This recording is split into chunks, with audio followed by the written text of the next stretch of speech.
The most exclusive ballroom in Manhattan.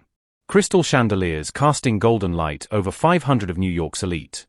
The photographer's flash illuminates a groom in his $1,000 tuxedo, adjusting his cufflinks one final time. Michael Harrison stands at the altar, his chest swelling with pride. Today isn't just about marrying his wealthy fiancée, today is about proving a point. Today is about showing everyone, especially one woman in particular, exactly what she lost when she walked away from him 5 years ago. He specifically requested that his ex-girlfriend Rachel attend this wedding. Not out of kindness, but out of cruelty. He wanted her to witness his triumph, his upgrade, his revenge served ice-cold in front of Manhattan's most powerful families.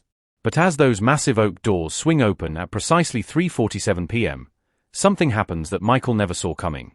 The entire ballroom falls silent. Every conversation stops mid-sentence. Every champagne glass freezes halfway to lips. Because walking through those doors isn't the broken, defeated woman Michael expected to humiliate. Instead, Rachel Matthews enters arm in arm with someone who makes every politician, every CEO, every socialite in that room suddenly stand a little straighter. Behind them, 3 children in designer outfits that cost more than most people's monthly rent follow like a royal procession. Michael's smug smile vanishes. His face drains of color. The bride's father whispers urgently to his wife. Camera phones emerge from designer purses despite the no photography rule. Because everyone in that room just realized they're witnessing something far more shocking than a wedding. They're watching a man's entire plan backfire in the most spectacular way possible. What kind of man invites his ex to publicly humiliate her? And how did this woman turn his moment of triumph into his greatest nightmare? This isn't just a wedding story. This is a story of betrayal, power, and a comeback that no one saw coming. Before we continue this incredible true story, let us know in the comments where you're watching from. We'd love to hear from you. And if you're new here, click on the subscribe button so you never miss any of our upcoming videos. But to understand this jaw-dropping moment that left an entire room speechless, we need to go back to the very beginning, to a small coffee shop in Brooklyn where 2 college students first locked eyes. 5 years earlier, Rachel Matthews was nobody special in the eyes of New York society. A scholarship student at Columbia University, she worked double shifts at a small bookstore cafe in Brooklyn just to afford textbooks. Her clothes came from thrift stores, her meals consisted mostly of ramen noodles, and her biggest luxury was a monthly subway pass. But Rachel had something that money couldn't buy: brilliant intelligence, unwavering determination, and a heart that saw potential in everyone she met, including the ambitious business student who would eventually break it. Michael Harrison came from old money. Not the flashy, nouveau-riche kind, but the quiet, generational wealth that whispered rather than shouted. His family owned a chain of boutique hotels across the Northeast. He drove a BMW his parents bought him for his 21st birthday, wore Italian leather shoes that cost more than Rachel's monthly rent, and carried himself with a confidence that comes from never having to worry about money. Yet when he walked into that little Brooklyn cafe one rainy October afternoon, something about Rachel's genuine smile made him forget about the designer coffee shop he was supposed to visit across town. For 2 years, they were inseparable. Rachel would study in Michael's apartment near campus while he practiced presentations for his father's company. He would drive her to her late-night shifts and wait in the parking lot to make sure she got home safely. She helped him write papers that earned praise from professors who called him exceptionally insightful. He paid for dinners at restaurants she'd only dreamed of entering. Their friends called them the perfect couple. She grounded his ambition with genuine kindness, while he showed her a world of possibilities beyond her small apartment and endless work shifts. But Michael's family never approved of Rachel. At family dinners, his mother would make subtle comments about Rachel's clothing or ask pointed questions about her family's background. His father would remind Michael that marriage should be a strategic partnership and suggest he focus on appropriate connections for his future career. When Michael graduated and was offered a position at his father's company, the pressure intensified.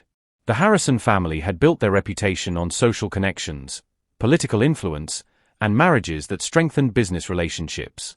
Rachel, despite her intelligence and character, brought none of these advantages to the table. The breakup came during their final semester. Michael sat Rachel down in that same cafe where they first met and delivered the words that would haunt both of them for years. "You're an amazing person, Rachel, but we want different things. I need someone who understands my world, who can help me build the life I'm meant to have. You deserve someone who can give you the simple life you're used to." The cruel precision of his words revealed months of his family's coaching. Rachel didn't cry in front of him. Her pride wouldn't allow it.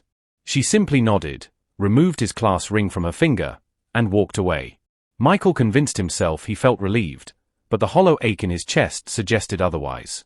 In the months following the breakup, Michael threw himself into his new life with the desperation of a man trying to prove a point to himself. He joined his father's company as a junior executive, moved into a luxury apartment in Manhattan, and began dating women from the social circles his family approved of. He attended charity galas, country club events, and political fundraisers, always with a different beautiful, well-connected woman on his arm. His Instagram feed became a carefully curated display of success, expensive restaurants, exotic vacations, and networking events where he rubbed shoulders with city councilmen and hedge fund managers. But in quiet moments, Michael found himself wondering what Rachel was doing. He'd heard through mutual college friends that she disappeared from social media entirely after graduation. No one seemed to know where she was working or even if she was still in New York. Part of him expected her to reach out, to try to win him back, to prove that she could fit into his world.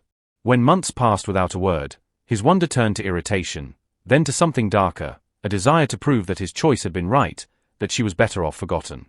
Meanwhile, Rachel Matthews had vanished into a world that Michael's privileged perspective couldn't have imagined. 3 weeks after their breakup, she'd received a phone call that changed everything. Her academic advisor at Columbia had recommended her for a unique opportunity, a full scholarship to pursue a graduate degree in international relations at Georgetown University, combined with an internship at a prestigious think tank in Washington, D.C. The position came with a modest stipend and housing, but more importantly, it offered something Rachel desperately needed: distance from the memories and a chance to rebuild her life on her own terms.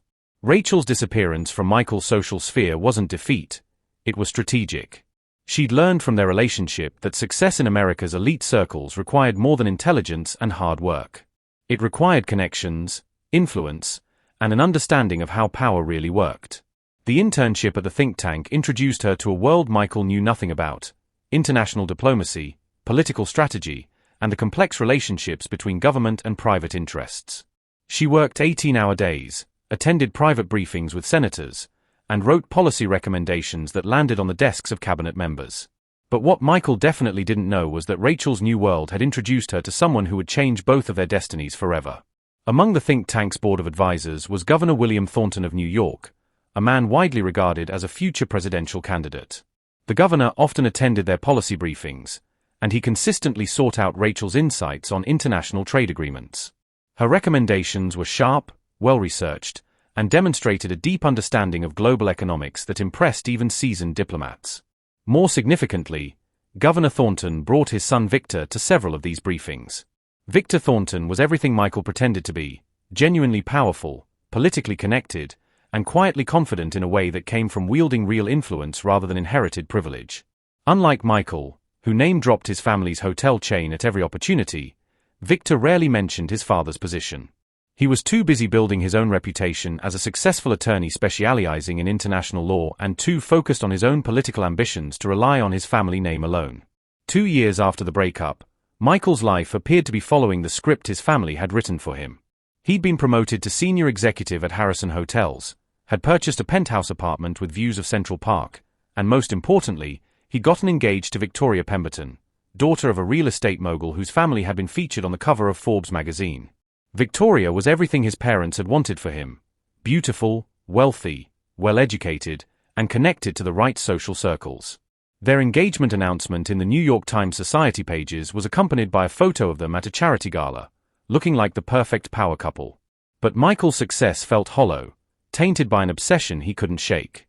He'd heard rumors through industry contacts that Rachel had moved to Washington, D.C. and was working in politics, but the details were frustratingly vague. Some said she worked for a lobbying firm, others claimed she was involved in policy research. What bothered him most was that no one seemed to know exactly what she was doing or how successful she'd become. The uncertainty gnawed at him, transforming his initial relief about the breakup into something much more toxic, a need to prove that his choice had been not just correct, but obviously superior.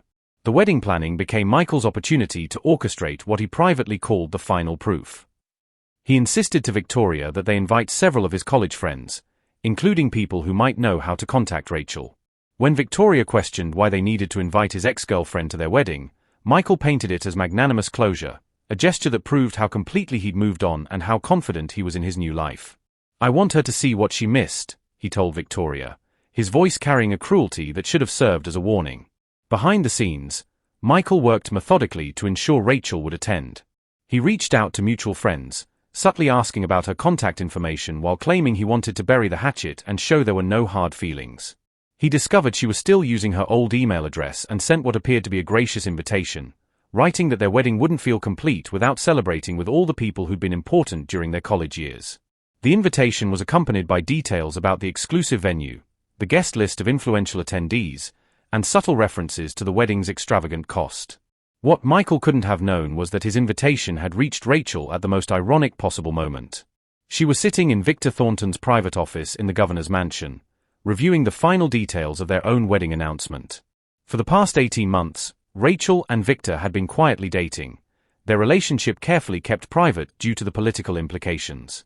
Victor was being groomed for his own political career, and any romantic relationships needed to be handled with discretion until the timing was right for public disclosure. Rachel stared at Michael's invitation for a long time, recognizing the calculated cruelty beneath its polite language. Victor found her in his office that evening, still holding the expensive cardstock invitation. When she explained the situation, his response was immediate and decisive: "We attend together. It's time the world knew about us anyway, and this seems like the perfect opportunity to make our first public appearance." Rachel initially hesitated, not wanting their relationship announcement to be associated with her ex-boyfriend's wedding, but Victor's political instincts were sharp. He recognized an opportunity when he saw one, and he also recognized that Michael Harrison had just made a very serious miscalculation. The Harrison-Pemberton wedding was designed to be the social event of the season. No expense had been spared on the Plaza Hotel's Grand Ballroom, where 500 of New York's most influential families gathered under crystal chandeliers that cast rainbow patterns across Italian marble floors. The guest list read like a who's who of American power: politicians, CEOs, federal judges, and old money families whose names appeared on museum wings and university buildings. Michael had spent months planning every detail, from the imported orchids to the carefully arranged seating chart that placed the most important guests closest to the head table. But as guests arrived for the 4 p.m. ceremony, whispers began circulating about unexpected attendees. Several political reporters had been spotted in the crowd, despite the wedding's private guest list. Governor Thornton's security detail was conducting discreet sweeps of the venue, and 3 black SUVs with government plates were parked outside the plaza's main entrance. The bride's family began asking nervous questions about who exactly had been invited, while Michael brushed off their concerns with the confidence of a man who believed he was orchestrating his own triumph. At exactly 4:15 p.m., as the string quartet played and guests settled into their seats, a stir began at the ballroom's main entrance. Heads turned, conversations paused, and several people reached for their phones before remembering the strict no photography policy. Because walking through those doors was a woman who looked nothing like the struggling college student Michael remembered. Rachel Matthews entered with the poise of someone accustomed to rooms filled with power, wearing a custom-designed dress that spoke of serious money and impeccable taste. Her transformation was complete, from the confident way she carried herself to the subtle but expensive jewelry that caught the light as she moved. But what stopped every conversation in the room wasn't Rachel's appearance, it was the man beside her. Victor Thornton, son of New York's governor and one of the most eligible bachelors in American politics, escorted her with the easy confidence of a man announcing his intentions to the world. Behind them walked 3 children, impeccably dressed in clothes that cost more than most wedding guests' monthly salaries. The youngest, a girl of perhaps 4, held Rachel's hand with the natural ease of a daughter. The 2 boys, slightly older, flanked Victor with the disciplined posture of children raised in the public eye. The political implications hit the room like a shockwave. Several guests immediately understood they were witnessing not just a personal drama, but a significant political announcement. Victor Thornton had been keeping his personal life private for years while building his own political career. His appearance at this wedding with Rachel and the children was his way of going public with a relationship that clearly had serious implications. The whispers began immediately. Who was she? Where had she come from? And how long had this relationship been developing? Michael stood frozen at the altar, his carefully rehearsed confidence crumbling as he watched his plan collapse in real time.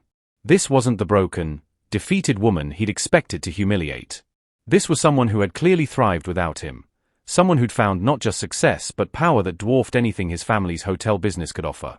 The children's presence added another layer of shock. Was he looking at a ready-made family, a woman who'd moved on so completely that she'd built an entire new life? Victoria's family exchanged panicked glances as they realized their carefully planned society wedding was about to be overshadowed by what appeared to be a major political revelation. The bride herself stared at Rachel with a mixture of confusion and growing anger, finally understanding that her fiancé had orchestrated something far more complex than a simple gesture of closure. The room's energy shifted palpably as guests began to understand they were witnessing the intersection of personal drama and political theater. As Rachel and Victor settled into their seats, the whispers in the ballroom intensified into a low roar of speculation. The three children's resemblance to each other was unmistakable, clearly siblings, possibly triplets based on their similar heights and ages. But their relationship to Rachel and Victor sparked immediate debate among guests who considered themselves experts in political family dynamics. Some whispered that Victor must have been married before, others speculated about adoption, and a few sharp-eyed socialites began doing quick mental calculations about timing and Rachel's mysterious disappearance from New York social circles. The truth was far more complicated than anyone in that room could have imagined. Rachel's abrupt departure from New York after college hadn't been just about her graduate school opportunity. It had been about a secret she'd carried alone for months. 3 weeks after Michael had broken up with her in that Brooklyn cafe, Rachel had discovered she was pregnant. The timing was unmistakable. The children were Michael's, conceived during what she now realized had been the final desperate months of their relationship when Michael was already pulling away, but neither of them had admitted it. Faced with an impossible decision, Rachel had chosen silence. She knew that revealing the pregnancy would force Michael into a situation neither of them wanted, a marriage based on obligation rather than love, with a man who'd already made it clear she didn't fit into his planned future. More importantly, she'd seen how Michael's family treated people they considered beneath them. The thought of raising children in an environment where they'd be constantly reminded of their mother's inadequacy was unbearable. Instead, Rachel had made the most difficult decision of her life. She'd taken the graduate school opportunity in Washington, hidden her pregnancy from everyone she knew in New York, and given birth to triplets in a private hospital in Virginia. She'd named them carefully, James, Sarah, and William, giving them strong, traditional names that could carry them through any social circle. For the first 2 years, she'd raised them alone while building her career, hiring discreet childcare and creating a life that existed completely separate from her past in New York. Victor had entered their lives when the children were 2 years old. His relationship with Rachel had developed slowly, professionally at first, then personally as he recognized her intelligence and strength. When she finally revealed the existence of her children, Victor's response had surprised her. Rather than seeing them as complications to his political ambitions, he'd embraced them as part of the life he wanted to build with Rachel. His own childhood as the son of a governor had taught him the value of strong family foundations, and he'd approached his relationship with the triplets with the same strategic thinking he applied to everything else, seeing them not as obstacles but as assets to the kind of life he envisioned. But the question that was clearly on everyone's mind in that ballroom, including Michael's, was paternity. The children's ages appeared to align suspiciously with the timeline of Michael and Rachel's relationship, and several guests who remembered seeing them together in college were doing their own calculations. The oldest boy, James, had Michael's distinctive dark hair and strong jawline. Sarah shared Rachel's delicate features but had eyes that reminded older guests of someone they couldn't quite place. William, the youngest by minutes, had a combination of features that could have come from either parent. Michael's face had gone completely pale as he stared at the children, his mind racing through possibilities he'd never considered. Had Rachel been pregnant when they broke up? Had she hidden a pregnancy from him? Were those his children calling another man father? The timing seemed impossible to ignore, but the implications were staggering. If those children were his, then his moment of intended triumph had just become the most humiliating revelation of his life. If they weren't, then Rachel had moved on so completely that she'd built an entire family with someone whose power made Michael's social connections look insignificant. The wedding ceremony that was supposed to showcase Michael's superior choices had transformed into a public examination of his past decisions. Every guest in that ballroom was now witnessing the possibility that Michael Harrison had not only lost the best woman he'd ever known, but had potentially abandoned his own children without even knowing they existed. The political ramifications were equally explosive. If Victor Thornton was about to marry a woman and adopt children who might be linked to a scandal, it would be front-page news by morning. The wedding ceremony proceeded with surreal tension as Michael struggled to maintain composure while his mind raced with devastating possibilities. Every glance toward Rachel and the children sent new waves of panic through his system. The minister's words about love, commitment, and family felt like mockery as Michael faced the possibility that he was marrying one woman while his actual children sat in the audience with another man. Victoria, sensing her groom's distraction but not understanding its source, gripped his hand tighter during their vows, her confusion evident to anyone watching closely. During the cocktail hour, the ballroom buzzed with speculation that threatened to overshadow the celebration entirely. Political reporters discreetly made phone calls, society columnists updated their notes, and several prominent families began calculating how this revelation might affect their own social and political relationships.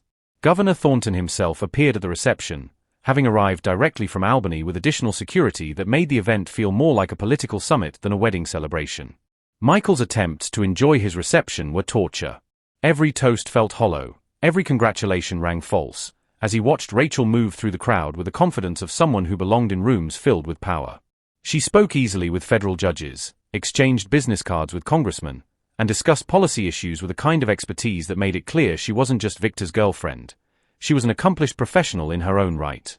The children, meanwhile, displayed the kind of poise that comes from being raised around political figures, shaking hands with adults and answering questions with mature composure that belied their young ages. The breaking point came during the formal dinner when Michael could no longer contain his need for answers. Excusing himself from the head table with a story about checking on wedding arrangements, he approached Rachel during a moment when Victor was engaged in conversation with a Supreme Court justice.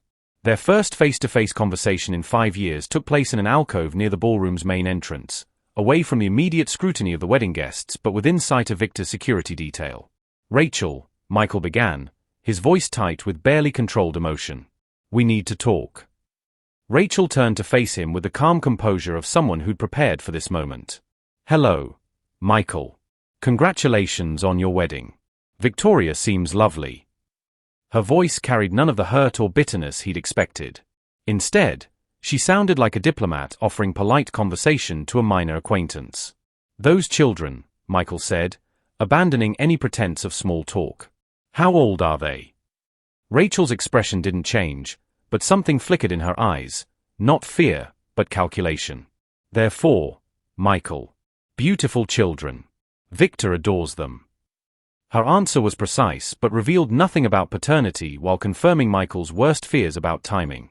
The children were exactly the age they would be if conceived during their final months together. "Are they mine?" The question escaped Michael's lips before he could stop it, loud enough that several nearby guests turned to look. Rachel's response was swift and devastating. "They have a father, Michael. A man who chose them, who's been there for every birthday, every bedtime story, every moment that mattered. That's what makes someone a father, not genetics, but commitment." Her words hit Michael like physical blows, confirming his suspicions while simultaneously making it clear that his potential biological connection was irrelevant.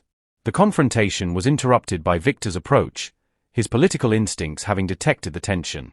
"Everything all right here?" he asked, placing a protective hand on Rachel's shoulder while extending the other toward Michael in a gesture that was simultaneously friendly and territorial. "Just catching up," Rachel replied smoothly. Michael was asking about the children. "I was telling him how grateful we are to have such a wonderful family." Victor's smile was politician perfect as he addressed Michael directly. "You're a lucky man, Michael. Rachel tells me you two knew each other in college. Small world. I hope you'll excuse us. The governor wants to introduce Rachel to Senator Williams before he leaves." The dismissal was polite but absolute, and Michael found himself watching helplessly as his past and his future walked away together, leaving him standing alone in his own wedding reception. The confrontation Michael had initiated was observed by enough guests to fuel a new wave of speculation that reached critical mass during the reception's final hour. Whispers about the children's paternity, Rachel's mysterious past, and the implications for Victor Thornton's political future created an undercurrent of drama that began to overshadow the wedding celebration entirely. Several guests started making early departures, claiming prior commitments but actually rushing home to begin damage control phone calls about their association with what was rapidly becoming a scandal. Michael's carefully orchestrated triumph was collapsing in real time, but his pride wouldn't let him accept defeat gracefully. As the evening progressed and alcohol lowered his inhibitions, he began making increasingly desperate attempts to regain control of the narrative. During the traditional best man speech, he inserted subtle references to old friends who've moved on to bigger and better things, his tone carrying just enough edge to make guests uncomfortable. When it came time for his own speech thanking the attendees, Michael abandoned his prepared remarks entirely. "Victoria and I are so grateful to have all of you here to celebrate with us," Michael began, his voice carrying across the silent ballroom through the wireless microphone. "It means everything to share this moment with the people who've shaped our lives, including those who helped us understand what we really wanted from life. His eyes found Rachel in the crowd as he continued, his words becoming more pointed with each sentence. You know, they say you can't really appreciate what you have until you see what you've avoided. Tonight, surrounded by all of you, my family, Victoria's family, our real friends and genuine supporters, I'm reminded of how important it is to choose the right partner, someone who shares your values, your background, your understanding of what commitment really means. The speech was becoming uncomfortable for everyone in the room, including Victoria, who was beginning to understand that her wedding was being used as a platform for her husband's personal vendetta. But Michael wasn't finished. Emboldened by what he mistook for supportive attention from his audience, he decided to make his intentions explicit. Some people chase after power and status, trying to reinvent themselves and their backgrounds. But true class, true partnership, true love, these things can't be manufactured or acquired through political connections. They have to be genuine, built on honest foundations between people who truly belong together.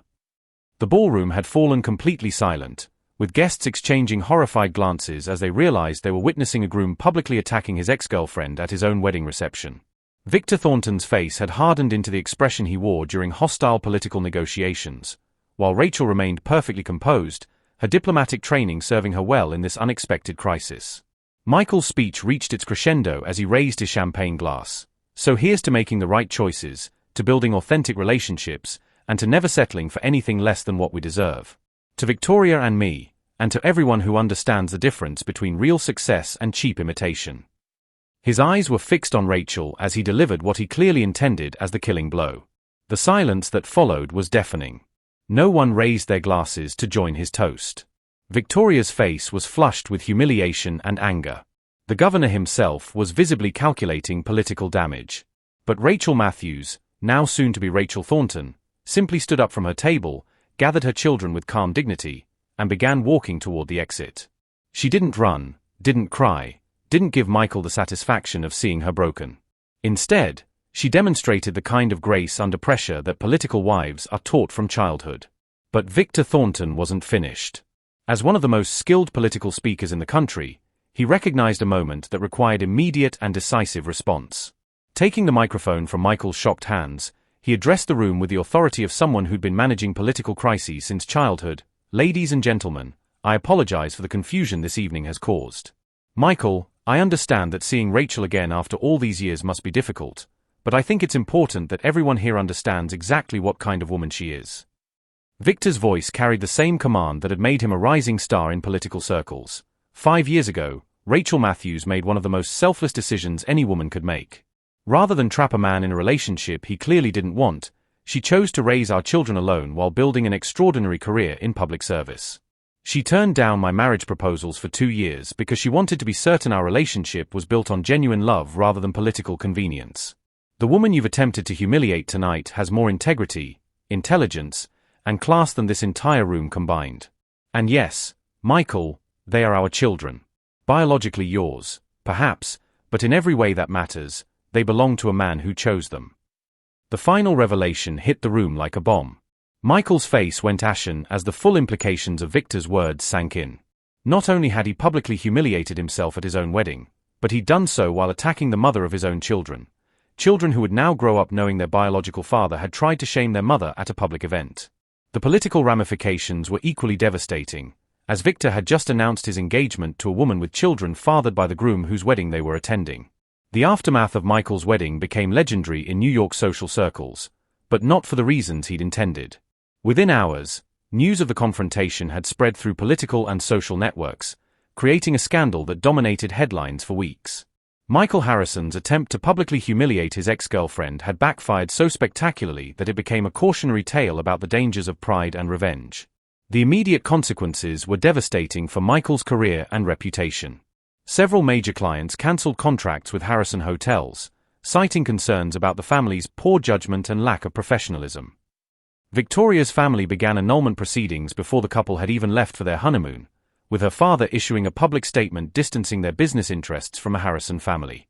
Michael's own parents, horrified by the public relations nightmare their son had created, removed him from his executive position and suggested he take an extended sabbatical to reflect on his priorities. But the most painful consequence for Michael was learning the full truth about the children he'd never known existed. Through mutual friends and eventually through legal channels, the story emerged of Rachel's impossible decision 5 years earlier. She'd chosen to protect him from a pregnancy that would have forced him into an unwanted marriage, even as she faced the challenges of raising triplets alone while building her career. Her silence hadn't been about keeping secrets. It had been about granting him the freedom he'd claimed to want while ensuring her children grew up without the stigma of being unwanted. Rachel and Victor's wedding 6 months later was a private ceremony attended by 300 of the most influential political figures in America. The children, now legally adopted by Victor, served as ring bearers and flower girl in a celebration that was covered by major news outlets as a significant political event. Rachel's transformation from unknown college student to potential future First Lady became a modern American success story, inspiring articles about determination, grace, and the power of making difficult choices for the right reasons. The triplets grew up in the governor's mansion, receiving the kind of education and opportunities that Michael's privileged background had never provided him. They learned multiple languages, traveled internationally on diplomatic trips, and developed the kind of poise and intelligence that comes from being raised by parents who understand both power and responsibility. Most importantly, they grew up knowing they were wanted, chosen, and loved by a father who had embraced them completely. For Michael, the wedding day that was supposed to prove his superiority over Rachel became the moment he learned the true cost of his choices. He'd gained a wealthy wife and social status but lost a woman who would have been his partner in building something genuinely meaningful.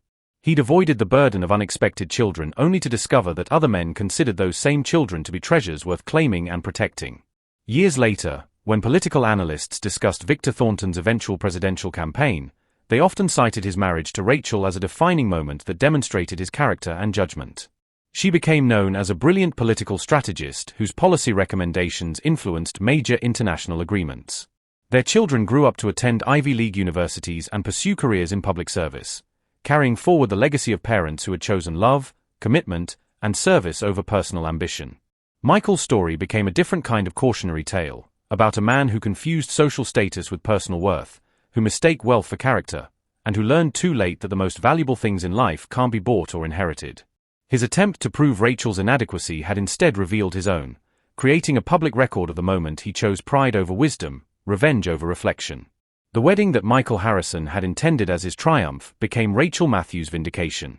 But more than that, it became a lesson about the difference between success and fulfillment, between getting what you want and understanding what you actually need.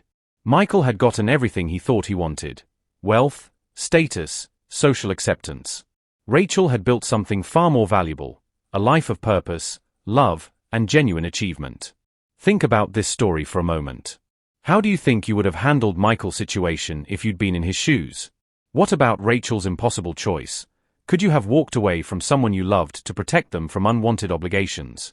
And what does this story tell us about the difference between love and possession, between wanting someone and actually valuing them? If this story moved you the way it moved us, hit that like button and let us know in the comments what you think about second chances and the consequences of our choices. Don't forget to subscribe for more incredible true stories that will make you think about your own life differently. We bring you gripping stories like this every single week, because sometimes the most powerful lessons come from watching how others navigate the most difficult decisions of their lives.